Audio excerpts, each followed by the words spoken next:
Welcome back to AM Agenda. With me now, Liberal frontbencher, Senator Mitch Fifield and Labor MP Andrew Leigh. Gentlemen, good morning to you both. Andrew, first to you. Why not give the people a say with a plebiscite as Mr Abbott is proposing? Well, Kieran, we had an election last year and it was very clear that majority of Australians voted for parties that wanted to put a price on carbon. And we've seen that, of course, in the 2007 election as well, when both major political parties went to the election saying we should put a price on carbon. Tony Abbott, of course, is running more stunts than Jim Rose. I mean, he wants to do anything he can to distract himself from serious policy. He doesn't want to talk about the different plans that are on the table, and there's two very different plans on the table. Why is a plebiscite a stunt necessarily?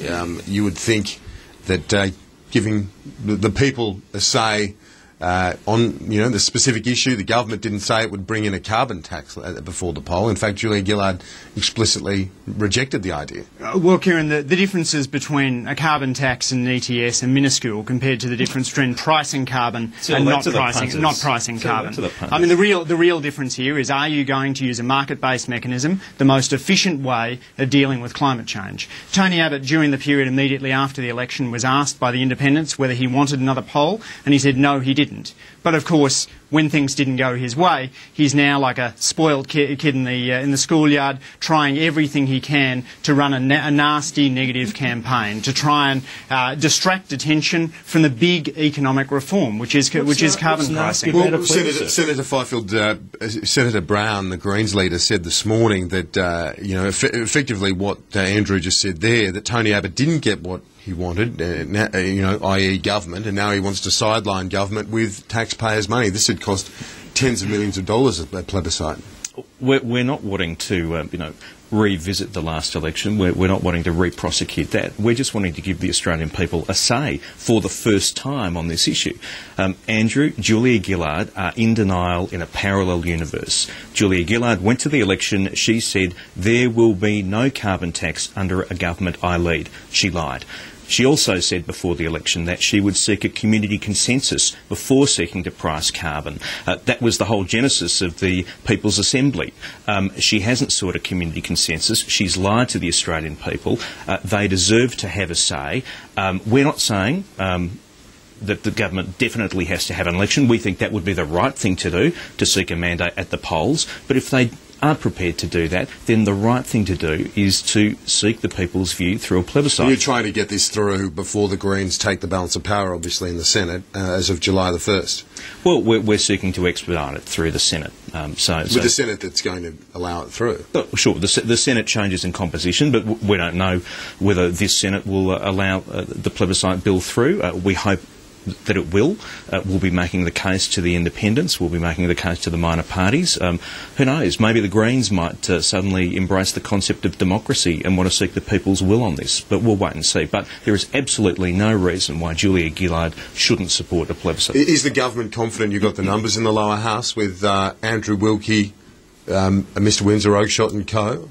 We're obviously working it through the multi-party committee on climate change. There's good faith negotiations occurring there. Andrew Wilkie's not involved in that though, so are you confident that he will back you in this vote? Greg Combay and the Prime Minister are very actively involved in talking to all of the independents, and of course we would be happy to talk to any member of the coalition who is prepared to accept that climate change was real and we needed to look at the most efficient ways of doing it. Andrew, let's look at what we're doing here. We're backing the scientists based on the best science, and we're backing the economists who almost to a person say the most efficient way of tackling dangerous climate change is to put a price on pollution. It must be very tough to hold your nerve though, and for the Prime Minister, the government to hold its nerve given the polls are so bad and given the polls show almost unanimously that people don't back a carbon tax. Not at all, Kieran. Let me give you the opposite argument, and the opposite is, can you imagine that if the government looked at the front of the paper and saw that some poll had given some particular number, we walked away from good policy and went straight for populism? That's not the Labor way. That's not our tradition. The Labor way is to lie to the Australian people. We have backed putting a price on carbon. That's what Julia Gillard has done. And I can go directly to what Mitch has said with the analogy the Prime Minister herself has used. If you find yourself driving driving home and your way is blocked, do you sit there at the roadblock? No. You drive around, you find another way home. And that's exactly what we're doing here. The fixed carbon price period will last 3 to 5 years, and then we'll move into an ETS. That's the goal we've always sought. And the reason we're doing that is the reason the British Conservatives, the New Zealand Conservatives, a whole host of sensible governments around the world support pricing carbon. We've got the including a New Zealand leader who's here today to address the Parliament, who does, as Andrew said, back a similar initiative. Well, John Key is responsible to the Parliament and the people of New Zealand. Julia Gillard is responsible to the Parliament and people of Australia. Andy was talking about the Multi-Party Climate Committee. How many people are on that? 8 or 10? You give 8 or 10 people a say. What about giving the Australian people a say for the very first time? The Australian people have not had the chance to have a say on a carbon tax. Julia Gillard said no, she wasn't going to introduce one. The government's explanation is, well, we're driving a different way. Well, that's just garbage. You can't fib, fudge and slide. You're a sensible Conservative, so I'm sure it pains you to come out with lines like this. You must know that in 2007, all major parties went to the election supporting a price on carbon. You must know that the consensus across all serious economists is that pricing carbon is more efficient. You must also know that your policy is going to be extremely inefficient. Direct action is expensive and won't solve just quickly, Senator Fifield, just quickly. Yeah. Just on that point, all bar 2 or 3 serving members of the Australian House of Representatives went to the election vowing not to introduce a carbon tax. We certainly weren't going to introduce a carbon tax. We said we weren't. The Labor Party said they weren't. So a majority of people in the Australian Parliament are there on the basis of not introducing a carbon tax. Okay, I've got to move on. My apologies. You've both had a decent crack at that one. I want to talk about the Labor Party at the moment. Friday's the anniversary of Kevin Rudd being ousted. Andrew, the former Prime Minister, has had to postpone a party that he was going to have with former staff because it became a circus, a media circus, apparently. That was a message from his wife. Peter Beattie urging Kevin Rudd to bury the hatchet, in fact, to leave Parliament.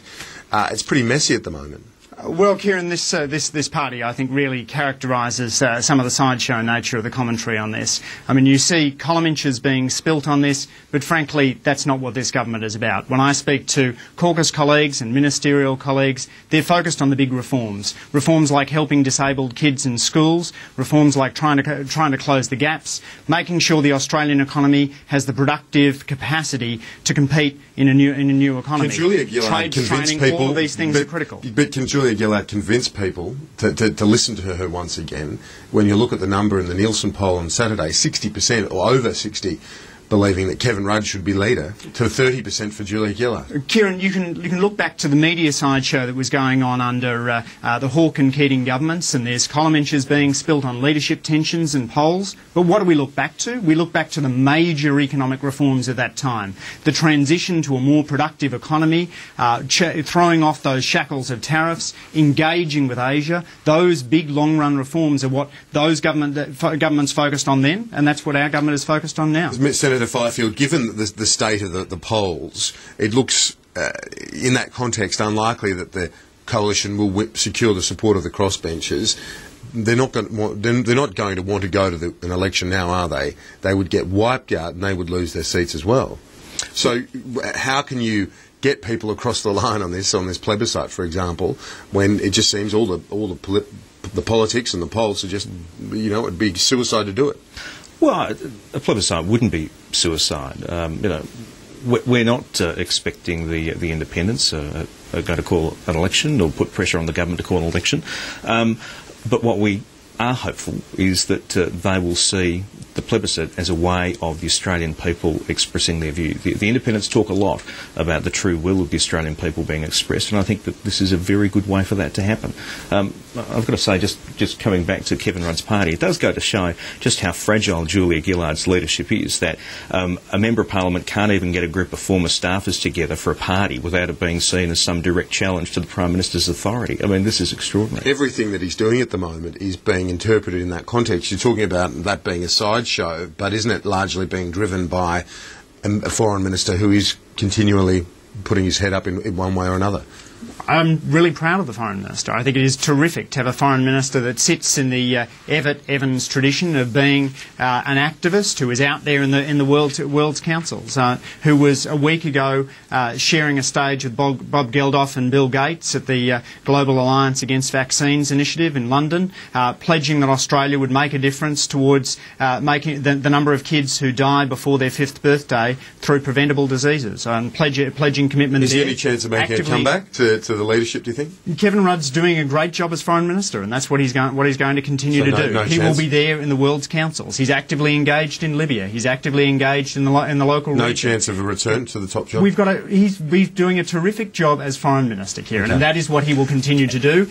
We have a Mandarin-speaking Foreign Minister. How good is this for Australia in the Asian century? And just quickly, I've got to go. And Julia Gillard's face lights up every time she sees Kevin on TV. I'm sure she shares your view. Senator Fifield, Andrew Leigh, gentlemen, have a great day. Thanks for that. That's all for AIM Agenda.